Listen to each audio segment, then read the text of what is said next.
গোরা বড় দয়ার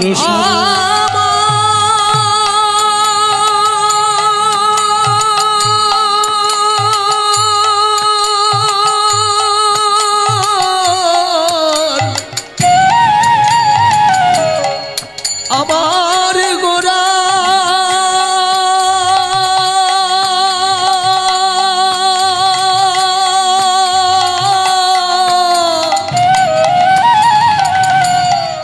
এমন দয়াল হয় না আর হবার না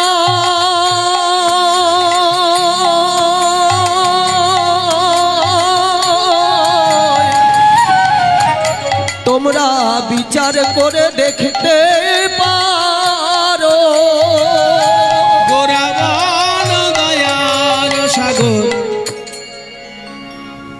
প্রত্যেকটি জিনিসের একটা নিজস্ব ধর্ম আছে বাবা। যারা বিজ্ঞান পড়েছেন, ফিজিক্স, কেমিস্ট্রি, জীবন বিজ্ঞান, বিজ্ঞান যারা পড়েছেন তারা জানেন তরল পদার্থের একটা ধর্ম আছে, কঠিন পদার্থের একটা ধর্ম আছে, গ্যাসীয় পদার্থের একটা ধর্ম আছে। তরল পদার্থের ধর্ম কি? তরল পদার্থের সাধারণ ধর্ম কি? যারা বিজ্ঞান পড়েছে তাদেরই জানা আছে, এখনো তো মনে পড়ছে না। পড়েছেন আপনারা সবাই, কারণ মাধ্যমিকে তো পড়েছেন, আমিও পড়েছি। তরল পদার্থের স্বভাব হলো উপরের দিক থেকে নিচে যাওয়া। এই যে আমরা গঙ্গা জল, গঙ্গা উৎপন্ন হয়েছে কোথায়? হিমালয় পর্বতের মাথায়, গোমুখে উৎপন্ন হয়েছে। গোমুখ থেকে গঙ্গোত্রী হয়ে, হরিদ্বার হয়ে, এলাহাবাদ হয়ে, বেনারস হয়ে, বিহারের উপর দিয়ে তবে আমাদের বাংলায় গঙ্গা আসছে। তাহলে গঙ্গার উৎপত্তি হিমালয় পর্বতে, আর গঙ্গার নিষ্পত্তি দক্ষিণ 24 পরগনায় গঙ্গা সাগরে গিয়ে। উঁচু থেকে উৎপন্ন হয়ে গঙ্গা নিচের দিকে যাচ্ছে, কারণ সে তরল পদার্থ। তরল পদার্থের স্বভাব উঁচু থেকে নিচেতে যাওয়া। আর প্রেম যেহেতু তরল পদার্থ, প্রেম কঠিন নয়, তাই সে উঁচু থেকে নিচের দিকে আসে। যারা অহংকার অভিমানের মঞ্চ ত্যাগ করে নিচে নামতে পেরেছে, তাদের হৃদয়ে প্রেম এসে জমাট বাঁধে। এটা প্রেমের স্বভাব। কিন্তু বাবা, কিছু কিছু লোকের এমন স্বভাব আছে, হাজার বোঝানো সত্ত্বেও সে অহংকার ত্যাগ করতে পারে না, অভিমানের মঞ্চ থেকে সে নিচে নামতে পারে না। তাহলে তারা কি কোনোদিনই প্রেম পাবে না? বদকর্তা বলছে নিশ্চয়ই পাবে, তারাও প্রেম পাবে। যারা নিচে নামতে পারে না তাদের কাছেও জল পৌঁছায়, জলে যদি যন্ত্র যোগ হয়। মনে করুন উঁচু উঁচু ফ্ল্যাটে যারা বাস করে, 10 তলা 15 তলা ঘরে যে আছে, সেই ঘরে কি জল পৌঁছাবে না? জলের পাইপ লাইনে যদি একটা মোটর ফিট করা থাকে, মোটর ফিট করা থাকলে জল নিচে থেকেও কিন্তু উপরে গিয়ে 5 তলা হোক আর 10 তলা হোক, ঠিক ঘরে ঘরে জল পৌঁছে যাবে। তাহলে তরল পদার্থে যদি যন্ত্রযোগ হয়, তাহলে সে নিজ ধর্ম ত্যাগ করে ধর্মের বিপরীতে গিয়ে সে উপরে ওঠে। ঠিক তেমনি ভাবে যারা অহংকার অভিমান ত্যাগ করতে পারলো না, মহাপ্রভু তাদের জন্য প্রেমের ব্যবস্থা করলেন কিভাবে? না, এক একজন ভক্তরূপী যন্ত্র প্রস্তুত করে তাদের মাধ্যমে প্রেম সর্বস্তরে পৌঁছে দিলেন ভগবান। তাই বলছে জীবেরে করিয়া যন্ত্র হরি নাম মহামন্ত্র। ওই জীবেরে করিয়া যন্ত্র হরি নাম মহামন্ত্র। দিল ঘরে ঘরে প্রেমের অঞ্জলি গো, ওই ঘরে ঘরে প্রেমের অঞ্জলি গো। তাতে ফল হলো কি?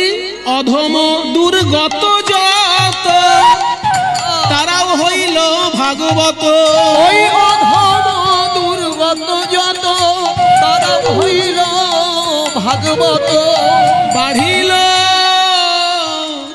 গৌরাঙ্গ ঠাকুরালি গো, তারা হইল ভাগবত।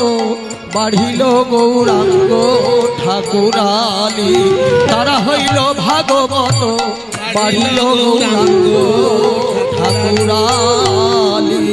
আরো শুনবে গৌরাঙ্গ আসার ফলে কি হলো? পদকর্তা বলছে জগাই মাথায় পাপী ছিল, তারাও প্রেমে উদ্ধারিল। ওই জগাই মাধাই পাপী ছিল, তারাও প্রেমে উদ্ধারিল।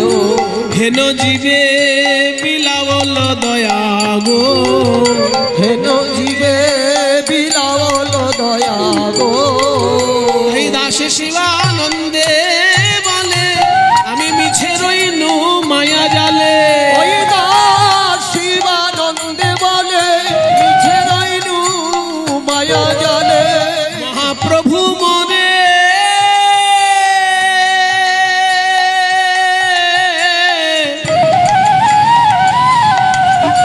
মহাপ্রভু মোরে দেহ পদ ছায়া হে, প্রভু মোরে দেহ পদ ছায়া।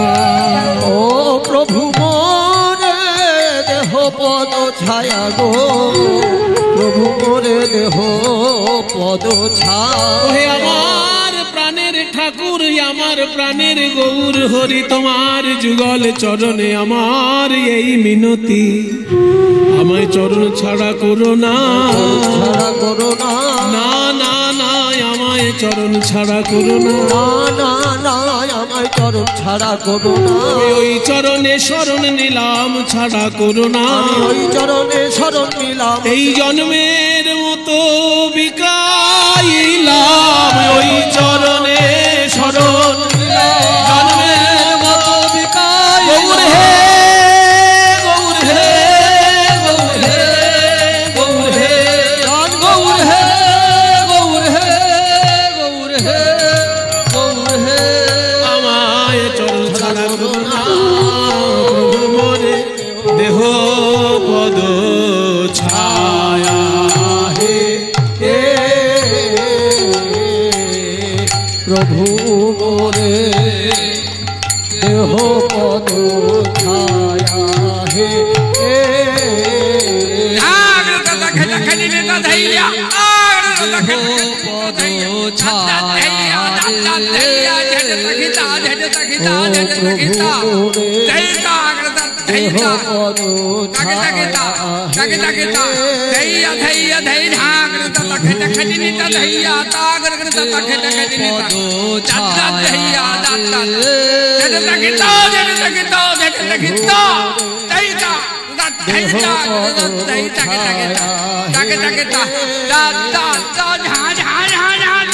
প্রভু মোরে দেহ পদ ছায়া রে।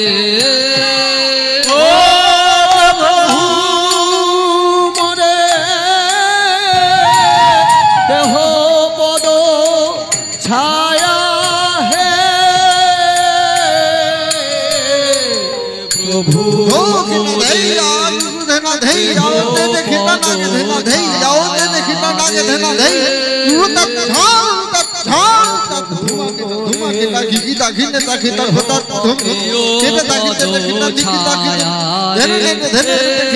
প্রভু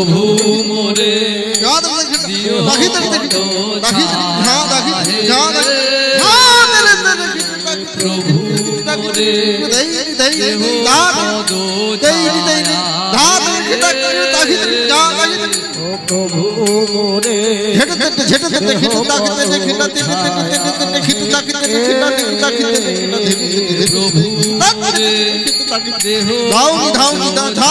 প্রভু মোরে ও প্রভু মোরে দেহ পদ ছায়া হে। ও প্রভু মোরে দেহ পদ নিতাই গৌর হরি বল, হরি বল। দেহ পদ ছায়া হে। ও প্রভু মোরে দেহ পদ ছায়া হে। প্রভু মোরে দেহ পদ ছায়া হে। প্রভু মোরে দেহ পদ ছায়া হে। আহা প্রভু মোরে দেহ পদ ছায়া রে। মহাপ্রভু মোরে দেহ পদ ছায়া রে। আহা প্রভু মোরে দেহ পদ ছায়া রে। আহা প্রভু মোরে দেহ পদ ছায়া। ছায়া প্রভু মোরে দেহ পদ ছায়া, প্রভু মোরে দেহ পদ ছায়া হে। প্রভু মোরে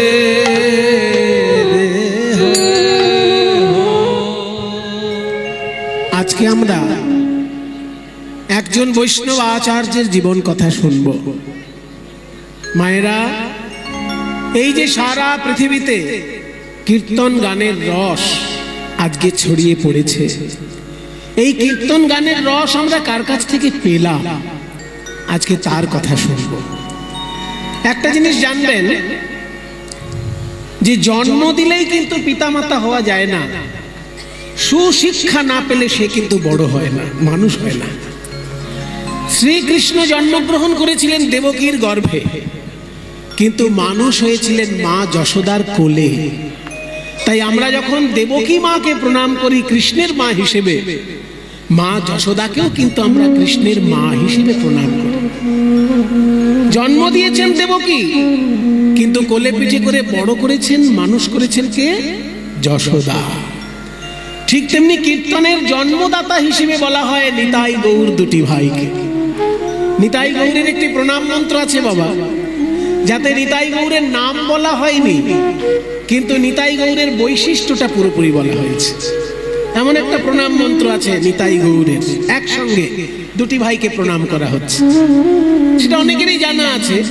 চৈতন্য ভাগবত যদি কারোর বাড়িতে থাকে, বৃন্দাবন দাস রচিত চৈতন্য ভাগবত কার কার বাড়িতে আছে দেখি? কারোর বাড়িতে আছে চৈতন্য ভাগবত?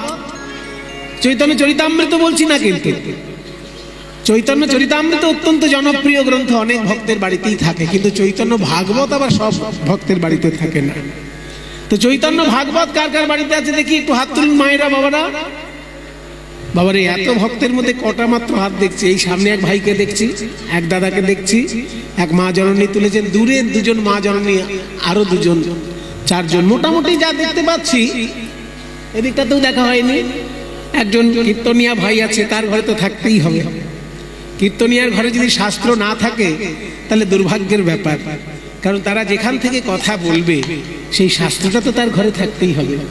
ঠিক আছে, মোটামুটি আমি যতদূর দেখতে পেলাম এখান থেকে 10 জনের বেশি হাত আমি পাইনি, কিন্তু লোক সংখ্যা এখানে যা দেখছি কয়েক হাজার মানুষ আমি দেখছি। কয়েক হাজার মানুষ এখানে কীর্তন গান শুনছেন, কিন্তু চৈতন্য ভাগবত কার বাড়িতে আছে এর উত্তরে আমি 10টার বেশি হাত পেলাম না। দুঃখের কিছু নেই, কিন্তু আমি আশা করতেই পারি যে আজকে বাড়ি যাবার পর অনেকেই বাড়িতে পরে চৈতন্য ভাগবত কিনবেন এবং পড়বেন। কারণ চৈতন্য ভাগবত চৈতন্য চরিতামৃতের থেকেও বেশি প্রামাণ্য। এটা একটা আশ্চর্য কথা আপনাদেরকে মনে হতে পারে, কিন্তু এটা আশ্চর্যের হবার কিছু নেই। কারণ চৈতন্য ভাগবত যিনি রচনা করেছেন তিনি হলেন বৃন্দাবন দাস ঠাকুর। আর বৃন্দাবন দাস ঠাকুর ছিলেন নিত্যানন্দ প্রভুর প্রিয় সঙ্গী। মানে গৌরাঙ্গ মহাপ্রভুকে তিনি দেখেছেন কিনা তার অকাট্য প্রমাণ নেই, হয়তো তিনি ছোটবেলায় দেখে থাকতে পারেন গৌরাঙ্গ মহাপ্রভুকে, কিন্তু নিত্যানন্দের সঙ্গে তিনি জীবন কাটিয়েছেন। এই বৃন্দাবন দাস ঠাকুর শেষ যেখানটায় থাকতেন, শেষের দিকে জীবনের যেখানটায় উনি থাকতেন, সেটা হচ্ছে বর্ধমান জেলায় মন্ত্রেশ্বর থানায় দেনুর নামে একটি গ্রাম আছে। দেনুর গ্রাম বর্ধমান জেলায় মন্ত্রেশ্বর থানায়। যদি আপনাদের কখনো জীবনের সময় হয় একবার গিয়ে প্রণাম করে আসবেন, কারণ সেইখানে এখনো কিছু গুরুত্বপূর্ণ বিষয় রয়েছে। বৃন্দাবন দাস ঠাকুরের লিখিত গ্রন্থ এখনো সেইখানে দেখতে পাওয়া যেতে পারে। তাই দেনুর গ্রামে আপনারা যাবেন একবার প্রণাম করতে। বৃন্দাবন দাস ঠাকুর নিত্যানন্দের যেহেতু সঙ্গী ছিলেন, তাই তার লেখা গৌরাঙ্গ লীলা বেশি প্রামাণ্য হবে। কৃষ্ণদাস কবিরাজ বিরাট বড় পণ্ডিত মানুষ, তিনি রঘুনাথ দাস গোস্বামীর কাছ থেকে চৈতন্য লীলার রসদ সংগ্রহ করেছেন এবং বিভিন্ন গ্রন্থ চর্চা করে তিনি সেগুলোকে মালার মতো সাজিয়ে দিয়েছেন। এই জন্য চৈতন্য চরিতামৃতের কোনো তুলনা হয় না। বৈষ্ণব শাস্ত্র হিসেবে চৈতন্য চরিতামৃতের কোনো তুলনা নেই, কিন্তু লীলার প্রামাণ্যতায় বৃন্দাবন দাস ঠাকুরের চৈতন্য ভাগবতটা বেশি প্রামাণ্য। কারণ বৃন্দাবন দাস ছিলেন নিত্যানন্দের সঙ্গী। সেই বৃন্দাবন দাস ঠাকুরের চৈতন্য ভাগবতে খুললেই এই শ্লোকটা আপনারা দেখতে পারবেন। आजानुलंबित भुजौ कनकावदातो संकीर्तनैकपितरो कमलायताक्षौ विश्वम्भरो द्विजवरो युगधर्मपालौ वन्दे जगत्प्रियकरो करुणावतारो। আমি চাই আপনারাও একবার আমার সঙ্গে শ্লোকটা বলুন, কারণ কবে চৈতন্য ভাগবত কিনবেন, কবে সেটা আপনার বাড়ি আসবে তার কোনো ঠিক নেই। সেই জন্য আজকে এখন একটু সুযোগ হয়েছে, সবাই একবার আমার সঙ্গে বলুন। একবার মন্ত্রের মতো বলুন তো, যেমন দুর্গা পুজোয় আপনারা মন্ত্র পাঠ করেন, লক্ষ্মী পুজো সরস্বতী পুজো মন্ত্র পাঠ করেন, সব একবার হাত জোড় করে বলুন আজানু। ওই শুনতে পাচ্ছি না, একটু জোরে। আজানু লম্বিত ভুজৌ কনকাবদাতৌ সংকীর্তনৈক পিতরৌ, বলুন সংকীর্তনৈক পিতরৌ কমলায়তাক্ষৌ কমলায়তাক্ষৌ বিশ্বম্ভরৌ বিশ্বম্ভরৌ দ্বিজবরৌ। আমি কিন্তু শুনতে পাচ্ছি না কিছু, হ্যাঁ একটু জোরে বলুন। বিশ্বম্ভরৌ, এই তো দ্বিজবরৌ যুগধর্মপালৌ, এই তো वंदे जगत प्रिय करो वंदे जगत प्रिय करो। एबार लास्ट करुणावतारो करुणावतारो। কি সুন্দর না শ্লোকটা। এবার একটু একটু করে মানে শুনুন। আজানুলম্বিত ভুজৌ, সমস্ত শব্দের পেছনে ঔকার কেন যুক্ত? ঔকার গুলো কেন দেওয়া আছে দেখুন, সব শব্দগুলোর পিছনে ঔকার আছে কিনা। আজানুলম্বিত ভুজৌ কনকাবদাতৌ সংকীর্তনৈক পিতরৌ কমলায়তাক্ষৌ, সবগুলোর পিছনে ঔকার কেন? আপনারা যখন ক্লাস 7-8 সংস্কৃত পড়েছিলেন মনে আছে? নর নরৌ নরা, ওইখানে দ্বিবচন শিখেছিলেন। তারপর যখন ভুলে গেছেন, অন্যান্য পড়াশোনা মাথায় ঢুকে গেছে, আর সংস্কৃত ভুলে গেছে। এইবার মনে করুন, যেমন নরৌ মানে ছিল দুটো মানুষ, নর মানে একটা মানুষ, আর নরৌ মানে দুটো মানুষ, আর নরা মানে অনেকগুলো মানুষ। তাহলে এখানে ঔকারটা থাকার কারণ হচ্ছে দুজনকে বলা হচ্ছে, তাদের কিন্তু নাম বলা হয়নি। শ্লোকটার মধ্যে কোথাও নিতাই গৌরের নাম নেই, কিন্তু বর্ণনাটাই এত সুন্দর যে বোঝা যাচ্ছে নিতাই গৌরকেই বলা হচ্ছে। ওই জন্য দ্বিবচন, সমস্ত বৈশিষ্ট্যগুলোতে দ্বিবচন যুক্ত হয়েছে। প্রথমে বলা হলো আজানুলম্বিত ভুজৌ, মানে এমন দুজনকে আমি বন্দনা করছি যাদের হাত দুটো হাঁটু পর্যন্ত চলে যায়। আ মানে পর্যন্ত, আ শব্দটার মানে পর্যন্ত। আপামর জনসাধারণ আমরা বলি না, আবাল বৃদ্ধ বনিতা, কথা চলে বলি কিনা এগুলো। আবাল বৃদ্ধ বনিতা মানে বালক থেকে শুরু করে বৃদ্ধ এবং বনিতা পর্যন্ত, আবাল বৃদ্ধ বনিতা। তেমনি আপামর জনসাধারণ মানে পামর থেকে শুরু করে জনসাধারণ পর্যন্ত, সবাইকে বোঝাতে আপামর জনসাধারণ বলা হয়। ঠিক তেমনি আ জানু, আ মানে পর্যন্ত, জানু মানে হাঁটু, আ জানু মানে হাঁটু পর্যন্ত। তাহলে আ জানু মানে হাঁটু পর্যন্ত। লম্বিত ভুজৌ, যাদের হাত দুটো ঝুলে যায় হাঁটু পর্যন্ত। আমরা যদি সোজা হয়ে দাঁড়াই, আমাদের হাত হাঁটু পর্যন্ত যাবে না, কারণ আমরা মহাপুরুষ নই। মহাপুরুষের এটা লক্ষণ, সে যদি সোজা হয়ে দাঁড়ায় তার হাতটা হাঁটু পর্যন্ত ছোঁবে। আমাদের হাঁটু ছুঁতে গেলে একটু বেঁকে দাঁড়ায়, আমাদের হাঁটুটা ছুঁতে গেলে একটু বেঁকে দাঁড়াতে হয়। কিন্তু মহাপুরুষ যিনি হবেন, তিনি সোজা হয়ে দাঁড়ালে তার হাতটা হাঁটুতে আপনি ছুঁয়ে যাবে। নিতাই আর গৌর দুজনারই যখন সোজা হয়ে তারা দাঁড়াতেন, হাতটা হাঁটু পর্যন্ত ছুঁয়ে যেত। ওই জন্য এক কথায় বলে দেওয়া হলো আজানুলম্বিত ভুজৌ। ঔকার মানে দ্বিবচন, নিতাই গৌর দুজনকেই বলা হচ্ছে। তারপর কি বলা হলো? কনকাবদাতৌ, সোনার মতো তাদের গায়ের রং। কনক মানে সোনা, কনকাবদাতৌ মানে দুজনারই সোনার মতো গায়ের রং। সংকীর্তনৈক পিতরৌ, সংকীর্তন এক পিতরৌ, সন্ধি করলে সংকীর্তনৈক পিতরৌ, মানে সংকীর্তনের একমাত্র তারা পিতা এবং মাতা। পিতরৌ মানে দুজন পিতা বলা হয় না, এটা সংস্কৃত ভাষার মজা। যখনই পিতরৌ কথাটা হবে ধরে নিতে হবে যে পিতা এবং মাতা দুজনকে একসঙ্গে বলা হচ্ছে।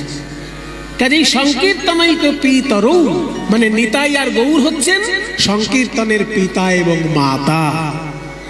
সংকীর্তনৈক পিতরৌ কমলায়তাক্ষৌ, কমলায়তাক্ষৌ, কমল মানে পদ্মফুল, আয়ত মানে বিস্তীর্ণ, পদ্মফুলের মতো বিস্তীর্ণ দুটি অক্ষি, অক্ষি মানে চোখ।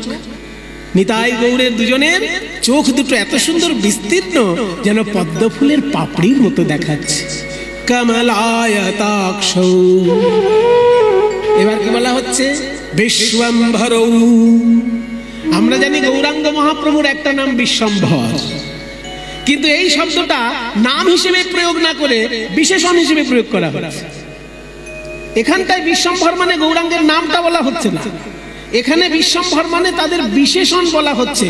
নিতাই বিশ্বম্ভর, গৌর বিশ্বম্ভর।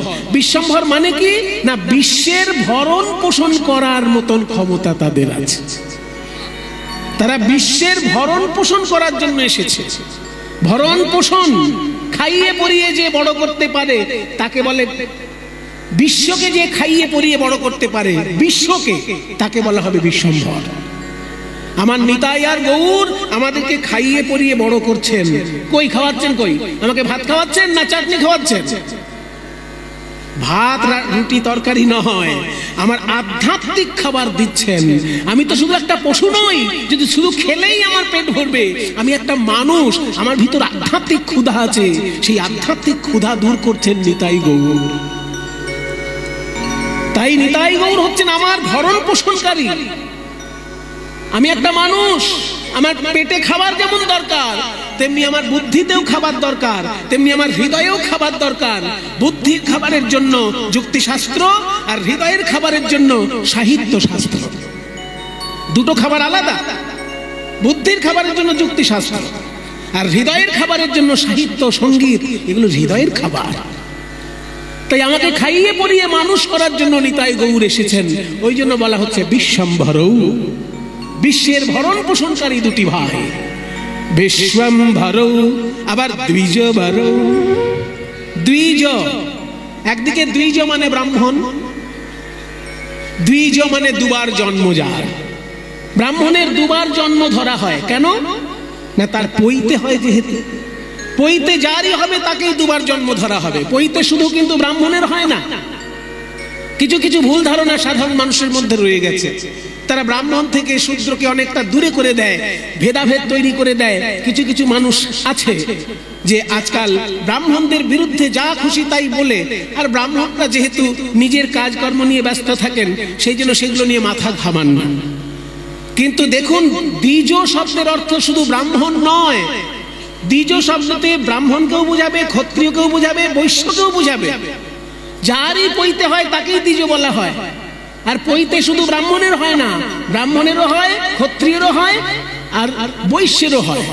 শূদ্রের হতো না, কিন্তু এখন হয়। যারা যারা গৌড়ীয় মঠে দীক্ষা নেন, যারা যারা ইস্কনে দীক্ষা নেন, দেখুন তাদের পৈতে হয় কিনা। এখানে আছেন কেউ ইস্কনের শিষ্য? হয় কিনা? তাহলে ইস্কনে যারা শিষ্য দীক্ষা নেন, সে শূদ্র হলেও তার কাঁধে পৈতে দেওয়া হয়। গৌড়ীয় মঠে যারা দীক্ষা নেন, শূদ্র হলেও তার কাঁধে পৈতে দেওয়া হয়। তাহলে হয় না, এটা কে বলেছে? তোরা আগে ভালো করে জান, তারপর নিন্দে কর। বিষয়টা পুরোপুরি জানবি তবে তো কথা বলবি। এককালে এমন ছিল যে ব্রাহ্মণ ছাড়া আমরা কারো কাঁধে পৈতে দেখি না। তার কারণ পশ্চিমবঙ্গে ক্ষত্রিয় আর বৈশ্যের সংখ্যা কম। পশ্চিমবঙ্গে যতটুকু আছে, ব্রাহ্মণ আছে, কায়স্থ আছে, আর শূদ্র আছে। ক্ষত্রিয় আর বৈশ্য পশ্চিমবঙ্গে খুব কম আছে। ওই জন্য আমরা ব্রাহ্মণ ছাড়া কারোর কাঁধে পৈতে দেখতে পাই। কিন্তু আপনি যদি রাজস্থানে যান, আপনি যদি উত্তরপ্রদেশে যান, ব্রাহ্মণ ছাড়াও ক্ষত্রিয়ের কাঁধে পইতে পাবেন, বৈশ্যের কাঁধে পইতে পাবেন, শূদ্রের কাঁধে পইতে হতো না। কিন্তু বৈষ্ণব ধর্ম এমন ভাবে আন্দোলন এনেছে যে শূদ্রের কাঁধেও পইতে দিয়েছে। গৌড়ীয় মঠ এবং ইস্কনে যারা দীক্ষা নেয়, গোপীবল্লভপুরে শ্যামানন্দ প্রভুর পরিবারে যারা দীক্ষা নিয়েছে, তাদেরও শূদ্রের কাঁধে পইতে দেওয়ার বিধান আছে। তাহলে তাই দুবার যার জন্ম, পইতে যার হয় তার দুবার জন্ম ধরা হয়। কেন? পইতে হওয়া মানে শুধু কাঁধে একটা দড়ি ঝুলানো নয়। পইতে হওয়ার মানে হচ্ছে জ্ঞান অর্জনের সংকল্প গ্রহণ করা।